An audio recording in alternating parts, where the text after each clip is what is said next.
태극신검 이해를 시작하겠습니다.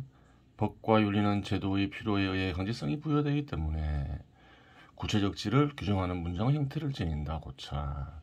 법과 윤리라는 형식은 인간에게 어떤 행위에 대한 강제성을 부여하기 위해 제도의 의지에 꽉게 만들어진 것입니다. 제도의 의지는 사회 구성원들의 공통된 마음이죠. 공통된 마음이지만 일시적인 마음이 아니다. 한결같은 마음이다. 그렇게 볼 수 있는 거죠. 제도의 의지 역시 절대자의 권능 하에 있으니 법과 윤리는 역시 절대자의 뜻이 일정 부분 담겨 있다고 보아야 합니다.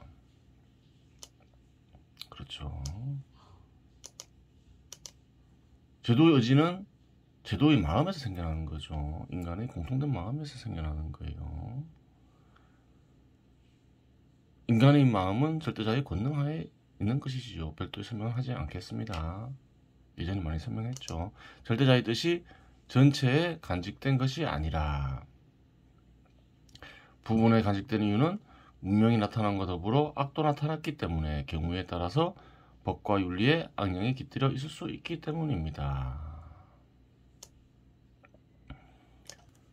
악령은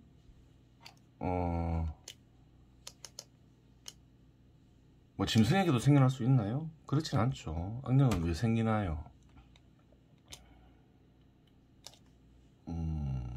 섭리에 어긋난 행위를 하려 하기 때문에 하려는 존재가 악령이죠. 섭리를 기본적으로 인식할 수 있어야 되죠. 그래서 섭리를 인식하며 이용할 수 있는 인간에게서 나타나는 거예요.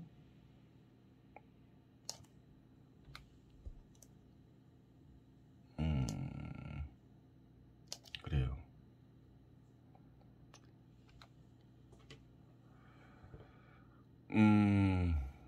그러한 악령이 제도의 의지가 될 수도 있는 것이지요. 그렇기 때문에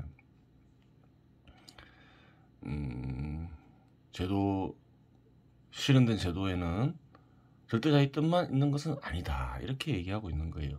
세금을 내는 행위를 규정하는 규칙이나 욕설이나 폭행을 규정하는 규칙이나 재물을 탐하는 행위를 규정하는 규칙과 같은 것들은 윤리의 형식이건 법의 형식이건 문장으로 형성됩니다. 그렇죠.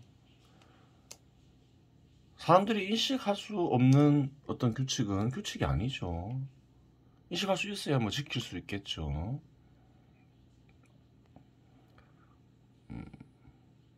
문장으로 형성해야 인간들이 그 문장을 보고 개념을 파악하여 뜻을 마음에 새길 수 있고 그 뜻에 따라 행위 양식을 결정할 수 있기 때문입니다. 그래요. 그렇죠. 언어로 표시되어야 되는 거죠. 표시 안 되면 아무도 인식하지 못하죠. 따라서 인식할 수 없는데 인식할 수 없는 것을 행위 양식으로 정할 수가 없잖아요. 그렇게 되는 거예요. 따라서 법이나 윤리가 되려면 문장으로 표현되어야 합니다. 문장으로 표현되지 않으면 뜻을 인간의 마음에 새길 수 없으니 행위 양식을 규정할 수 없기 때문입니다. 행위의 구체적 형태에 대한 규정이 없으면 문장을 드러낼 수 없습니다. 그렇죠. 그런 얘기를 하는 거죠.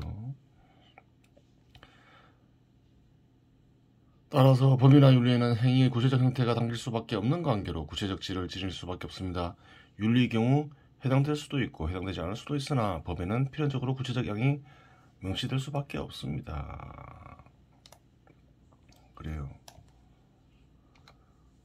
어떤 규정이 언어로 표시되어야 되죠. 우선 법이나 윤리가 되기 위해서는. 또한 구체적인 양도 경우에 따라서는 반드시 표시되어야 된다는 거예요. 법에는 그렇죠. 너가 도둑질을 하면 어떠한 뭐 형벌을 받는다. 이거 형벌을 규정할 때 양이 필요한 거죠. 그 금전의 양이든 그래요. 뭐든 필요한 거예요. 법을 어겨 처벌할 경우 구체적 양이 명시되어 있지 않으면 자의적으로 처벌할 수밖에 없는 경우가 발생하기 때문입니다. 그렇죠. 그러나 양이 규정되어 있지 않으면 그래요. 처벌할 때 사람마다 제각기 다른 판단을 내리겠죠. 물론 문명이 미개한 국가에서는 자의적으로 처벌하는 경우도 쉽게 발견할 수 있습니다. 이러한 경우에도 양이 성문법으로 규정되어 되지 않았지 부물법에 규정되어 있다고 보아야 합니다. 그래요. 자의적으로 보다는 양적 규정이 없이 그래요. 처벌하는 경우를 해야 되겠죠.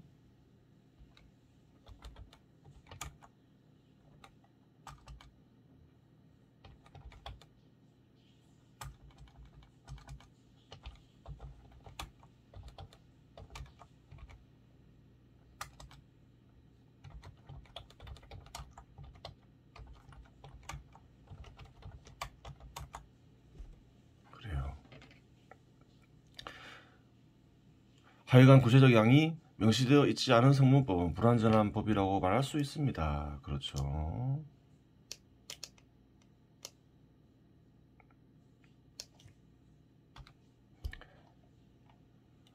법이 만들어진 방식은 입법기관을 통해 만들어지는 것이라 단순하지만 윤리가 만들어지는 방식은 다양합니다. 문명이 어느 정도 발전한 곳에서는 입법기관을 통해서 법이 만들어지죠.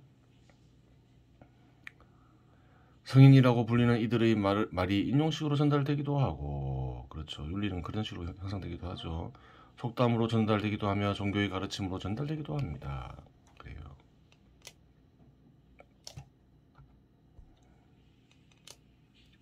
이외에도 다양한 방식으로 전달됩니다. 윤리라 하여 처벌 규정이 없는 것이 아닙니다. 악하게 살면 지옥으로 간다는 문장도 있고 짐승으로 태어난다는 문장도 있습니다. 원래 축생이라 했는데 짐승으로 바꿨죠.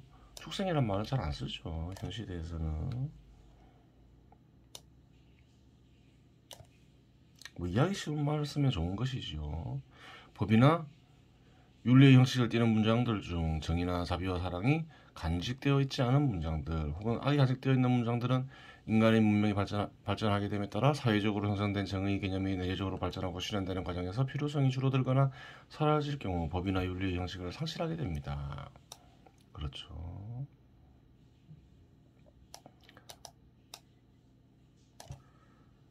제도의 필요성에 의해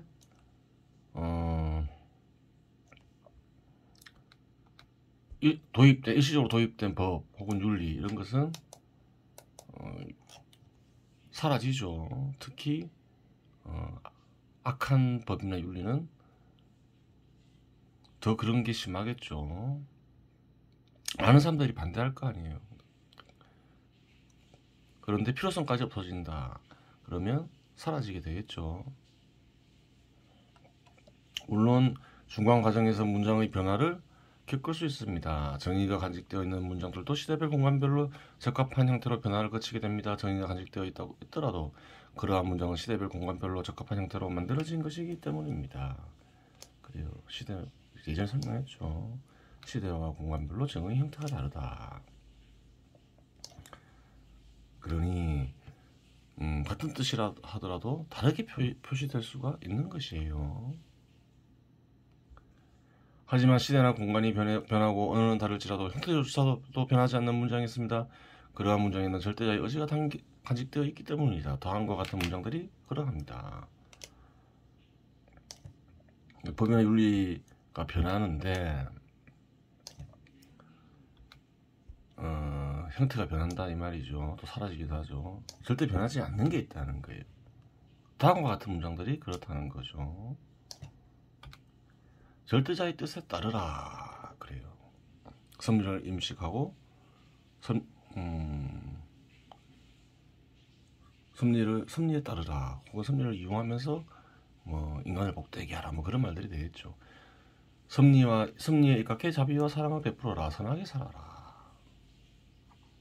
선하게 살아라는 말은 섭리에 입각해 자비와 사랑을 베풀어라 그 말이라는 거죠. 원래 섭리에 입각해라는 말이 없었죠. 섭리에 입각하지 않은 자비와 사랑은 자비와 사랑이 아닐 수 있다. 인간이 이렇게 하는 게 아닐 수 있다. 예전에 설명했죠. 정의롭게 살아라. 악을 생각하지도 말며 행하지도 말라.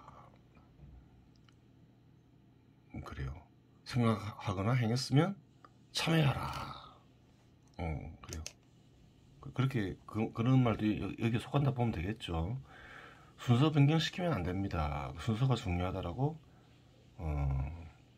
얘기하고 있는 거예요.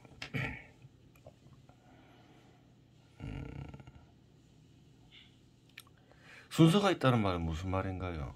우선순위가 있다는 얘기겠죠. 인간들이 정의와 진리에 입각하는 자비와 사랑을 알고 실현하고자 할 때 법과 윤리에 정의와 진리에 입각하는 자비와 사랑이 깃들게 된다. 좀 말을 바꾸죠.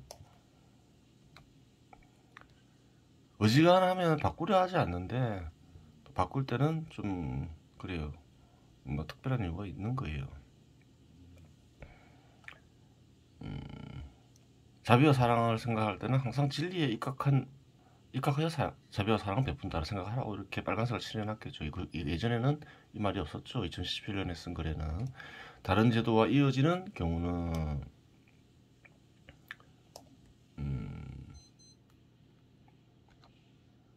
모든 경우에 해당되지는 않지만 일반적으로 제도의 힘을 강화시키는 요인으로 작용합니다. 시장 지배 시대가 고도화될수록 경제체계를 중심으로 정치체계, 교육체계, 예술체계, 종교체계 등이 다른 제도와 이어지는 것이지요.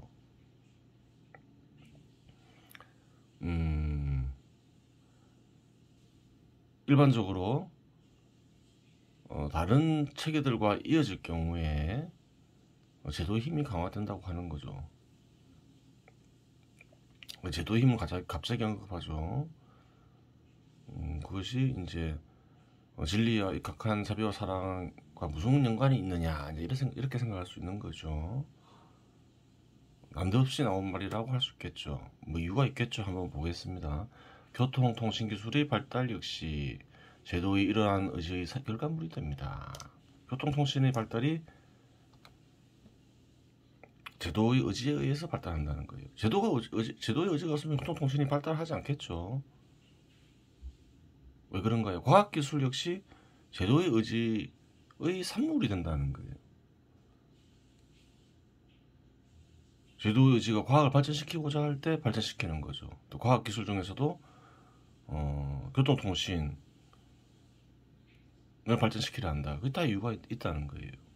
이어짐이 심화되어 세계의 제도들이 하나로 이루어지지 않더라도 이어지는 정도가 심화되면 외부 제도의 위협은 사라지게 됩니다. 그렇죠. 이러한 예를 쉽게 확인할 수 있죠. 경제체계가 이어졌다. 그러면 어떤가요? 서로 교류가 많다. 서로 의지하는 정도가 많으니까 위협이 사라지게 되는 거죠. 예를 들어서 한국과 일본은 그래요. 서로 위협적인가요? 위협적이지 않은가요? 이런 시대에서 별로 위협적이지 않죠. 왜 그런가요? 경제체계가 이어져 있기 때문이죠. 서로가 서로를 의지하기 때문이죠. 하지만 북한과 한국은 어떤가요? 위협이 크죠. 왜 그런가요? 단절되어 있기 때문에 그런 거죠. 제도들 사이에 단절되어 있고 제도들 간에 그래요. 어떤 문제가 있나요? 한국은 시장지배 시대 제도가 도입되어 있고 북한에는 시장지배 시대 제도를 파괴하려는 공산주의 제도가 도입되어 있기 때문이죠. 제도가 서로 상반되니 당연히 단절되겠죠. 위협이 큰 거예요. 미국과 한국은 또 어떤가요?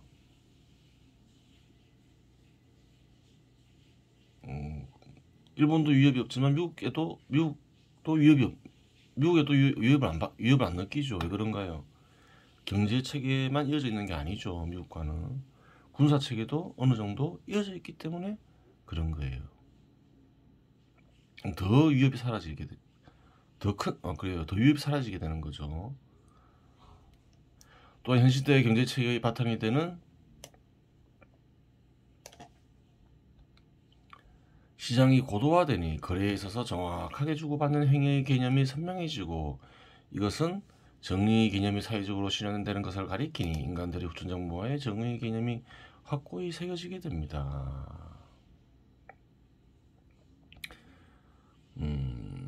정의에 대한 그래요 규정을 알려줬죠. 예전에 정확하게 주고받는 행위의 개념이라고 했죠. 시장 지배시대가 발전하면 어떻게 되나요? 양적으로 규정하기가 쉬워지죠. 거래를 하다 보니까 화폐로 표시될 수 있잖아요. 그러면 어떤 게 있잖아요. 정확하게 주고받는 행위의 개념이 더욱 발전하게 된다는 거예요. 어떤 이들은 시장이 불의를 조장한다고 하는데 그건 잘못된 거예요. 정확하게 주고받는 행위를 그래요. 중시하다 보면 정의는 어떤가요? 더욱 실현하기 용이해지겠죠. 또 시장이 발전하면 양적으로 규정하기도 쉬워지잖아요. 모든 일들을 정의의 기준에서 바라보게 되니 자비와 사랑의 개념도 선명하게 마음에 새겨지게 되는 것이지요. 정의의 기준이 그래요. 확고해져야 자비와 사랑도 드러난다고 했죠. 이는 선천적인 흐름이니 인류 문명이 멸망하지 않고 고도로 발전하게 되면 최후 단계에서 제도의 의지는 정의라는 알을 깨고 진리에 입각한 자비와 사랑의 의지로 태어나 비상하는 것이지요. 그렇죠. 계속 발전하다 보면 어느 순간 대부분 사회 구성원들이 이러한 사실을 깨닫게 되는 것이지요. 왜? 사람은 누구나 승리를 인식할 수 있기 때문에 그런 거예요. 인식하려 하지 않기 때문에 대부분의 사람들이 인식하지 못하지 인간은 기본적으로 승리를 인식하고 사용할 수 있는 능력이 있는 것이지요. 그리하여 모든 인간들이 신검의 존재를 알고 갈고 닦아 자비와 사랑의 검을 얻으니 모든 인간들을 구원하려 하지요. 그래요. 이는 곧 모든 인간들이 모든 행위와 문장에 진리에 입각한 자비와 사랑이 간직되니 제도의 의지가 절대자의 의지와 같아지는 것이지요. 그래요.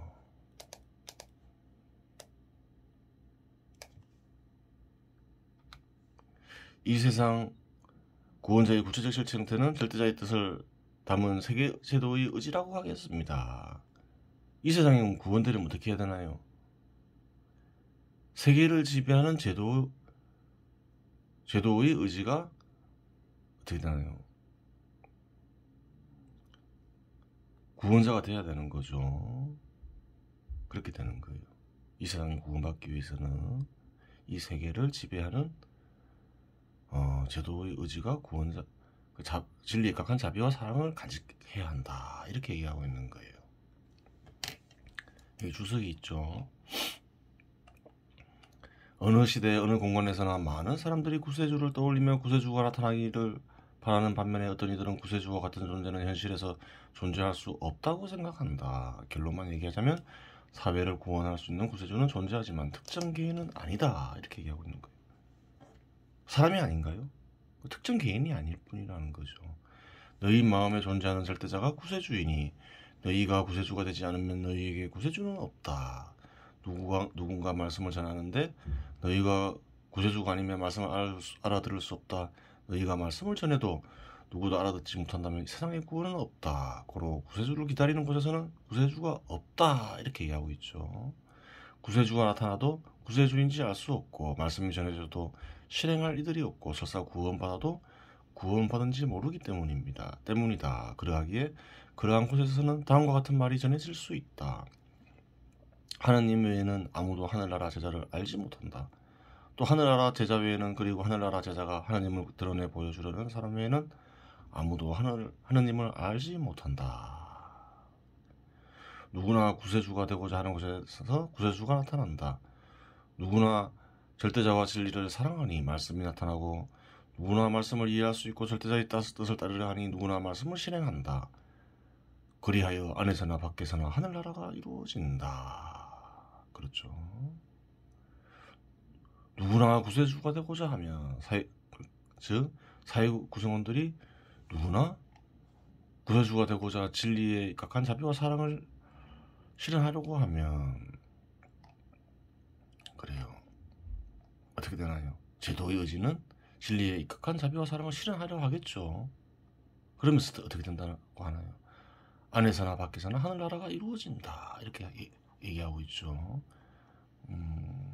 관련 내용은 이렇게 인터넷 치면 이렇게 클릭을 하면 이렇게 자세한 내용을 다 볼 수 있는 것이지요. 그렇게 되는 거예요. 하지만 이는 선천적인 흐름이면 먼 미래의 일. 절대자는 이 시대에도 그에 이를 수 있는 길을 알려주었으니 지향을 통해서 비슷한 국가를 건설할 수 있으며 조건은 이미 갖추어져 있지요. 그래요. 어느 순간 사람들은 진리에 입각하여 자비와 사랑을 실현하려고 하겠죠. 그러면 현 시대에서는 불가능하냐? 먼 미래에는 유리하고요? 현 시대에서는 불리하냐? 그게 아니라는 거예요. 조건이 이미 갖추어져 있다는 거예요. 물론 문명이 발전하면 좀 더 용이해질 수는 있겠지만 현 시대에서 조건이 갖추어져 있지 않은 것은 아니라는 거예요. 예전에 이와 같은 그림을 보여드렸죠. 영혼이 있다. 그래요. 영혼이 있는데 영혼 뒤에는 절대적이 가려져 있다. 인간의 신감이 있는데 뒤에는 절대적이 가려져 있다. 절대자의 신감이 가려져 있다. 인간의 마음이 있는데 뒤에는 절대자의 마음이 가려져 있다. 이 그림 어떻게 바꾸나요? 이렇게 바꿀 수 있겠죠. 영혼을 사회 구성원들의 영혼, 인간의 신감을 사회 구성원들의 신감, 제도의 신감으로 바꿀 수 있겠죠. 그래요. 바꿀 수가 있는 거예요.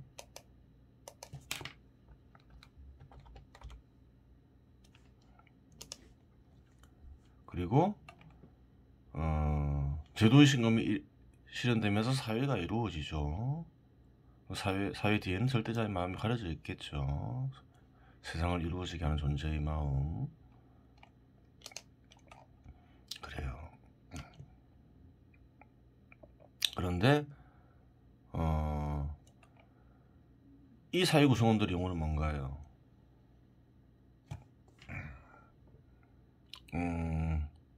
육체의 욕망에 육체로 인해 겪는 욕망에 잡혀있는 사회 구성원들의 영혼이죠. 그런데 그러한 욕망을 내려놓으면 어떻게 될까요? 사회 구성원들의 영혼이 절대자와 합의를 하게 되면서 제도의 신금이 절대자의 신금이 된다. 이렇게 볼 수 있는 거죠.